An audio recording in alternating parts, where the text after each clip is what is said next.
Hello everyone, అందరు ఎలా ఉన్నారు? బాగున్నారా? Welcome to our video. ఈరోజు లాస్ట్ టైం మనకి గణేష్ గడ్ వెళ్ళడానికి కుదరలేదు కదా, సో ఈరోజు గణేష్ గడ్కి ప్లాన్ చేసాము.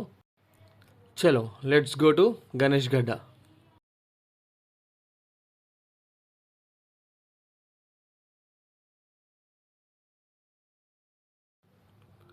అసలు గణేష్ గడ్కి వెళ్ళాలని ఎప్పటి నుంచో ప్లాన్ చేస్తున్నామండి, కానీ అస్సలు కుదరట్లేదు.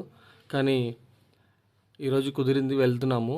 కానీ తెలియని విషయం ఏంటంటే ఈరోజు సంకట చతుర్థి అంట, వినాయకుడికి చాలా ఇష్టమైన రోజు అంట. సో ఈరోజు గుడికి వెళ్ళడానికి నేను చాలా ఆనందంగా ఫీల్ అవుతున్నాను.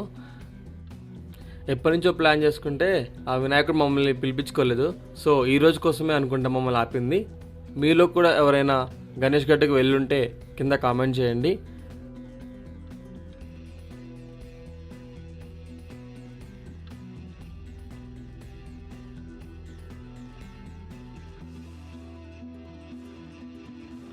ఇలా మా ఫ్రెండ్స్ కోసం మధ్యలో ఆగాల్సి వచ్చిందండి. సో ఇప్పుడు తను వస్తుందని చెప్పి ఇక్కడ ఆగాను. అది వచ్చింది చూడండి. ఎప్పుడు వస్తా అని చెప్పి ఇప్పుడు వస్తున్నారా? చూడండి, నన్ను 5:30కి లేపి రమ్మన్నది. 7 o'clock దిగితే 8 o'clock వస్తుంది. నేను అమ్మాయిని ఎవరన్నారా? ఈ గణేష్ టెంపుల్ గురించి నేను ఫుల్ స్టోరీ చెప్పలేను, బట్ మీకోసం ఒక చిన్న క్లిప్ని యాడ్ చేస్తాను. అసలు ఈ టెంపుల్ ఎప్పటి నుంచి ఉంది, ఎవరు కట్టారు, ఎలా అనేది చూడండి.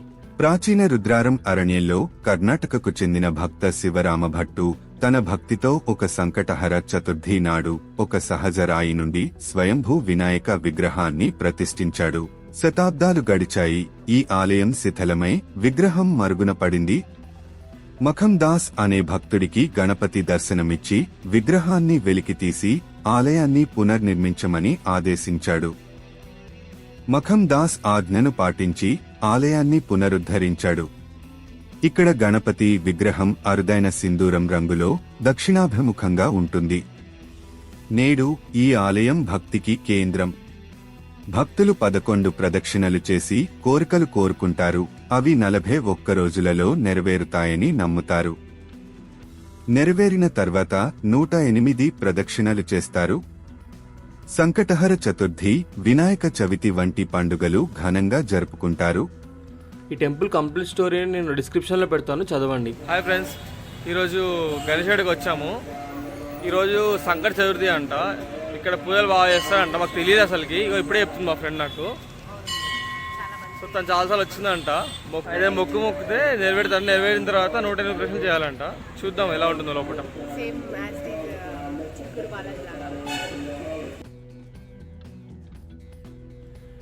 టెంపుల్ ఎంట్రన్స్లో అన్ని బైక్, కార్ పూజ ఏమైనా చేయించాల్సి ఉంటే ఇక్కడ చేయించుకోవచ్చండి మనము. ఈ టెంపుల్ ఎంట్రన్స్లో ఆ వైపు చూసారా ఎంత గ్రాండ్గా ఉందో. అసలు ద బెస్ట్ మూమెంట్ ఏంటంటే ఈ గంట, ఆ సౌండ్కి అసలు ఎంత పీస్ఫుల్గా ఉందంటే అంత పీస్ఫుల్గా ఉందండి. ఆల్రెడీ ఇక్కడ అందరూ వచ్చి భక్తులు ప్రదక్షిణ స్టార్ట్ చేశారు. అండ్ ఆ ప్రదక్షిణ చేసేటప్పుడు మనకి కౌంటింగ్ కోసం అని చెప్పి ఆలయం వాళ్ళే మనకి ఒక పేపర్ ఇస్తున్నారు, 108 రౌండ్స్ తిరిగే వాళ్ళకి. సో ఇది ఆ పేపర్ అండి. చలో మనం ఇప్పుడు టెంపుల్లోకి వెళ్దాం పదండి. ఇదే స్వయంభుగా వెలిసిన వినాయకుడు అని, సిద్ధి వినాయక స్వామి. చూసారా, ఆరెంజ్ కలర్లో ఉన్నారు. ఇప్పుడు అర్చనలు ఏమైనా చేయించుకోవాలనుకుంటే మనకు ఆ దేవుడి ముందే ఇంకో చిన్న విగ్రహం పెట్టి అక్కడ అర్చనలు అవన్నీ చేస్తారండి. మనకి ఈ టెంపుల్లో ఇంకా విఘ్నేశ్వరుడితో పాటు ఆంజనేయ స్వామి ఉంటారు. ఆంజనేయ స్వామితో పాటు పార్వతీదేవి కూడా మనకు దర్శనం ఇస్తున్నారు. నెక్స్ట్ బాలా సుబ్రహ్మణ్య స్వామి కూడా మనకి ఇక్కడ దర్శనం ఇస్తారండి. ఇప్పుడు మీరు చూస్తున్న ఈ గణపతి విగ్రహాన్ని మఖం దాస్ అనే భక్తుడు ప్రతిష్ఠించిందండి. ఇక్కడైతే తీరని కోరికలు ఏమైనా ఉంటే ఇక్కడ ముడుపు కట్టి కోరిక కోరుకుంటే అది 41 రోజులు నెరవేరుతుందని నమ్మకం అండి.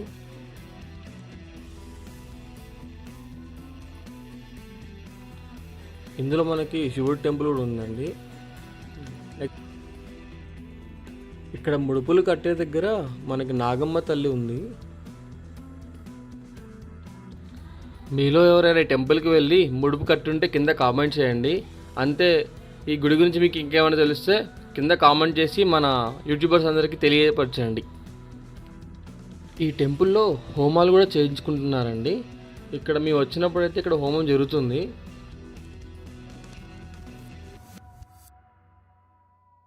దెన్ ద ఫైనల్ పార్ట్ ప్రసాదాలండి. ఇక్కడ పులిహోర మరియు లడ్డు ప్రసాదాలుగా ఇస్తున్నారు మనకి. అవి తినేసి ఇంకా ఇంటికి వెళ్దాం. సో ఇది మన గణేష్ గడ్డ వ్లాగ్. ఆ విఘ్నేశ్వర ఆశీస్సులు మనందరి మీద ఉండాలని కోరుకుంటూ బాయ్.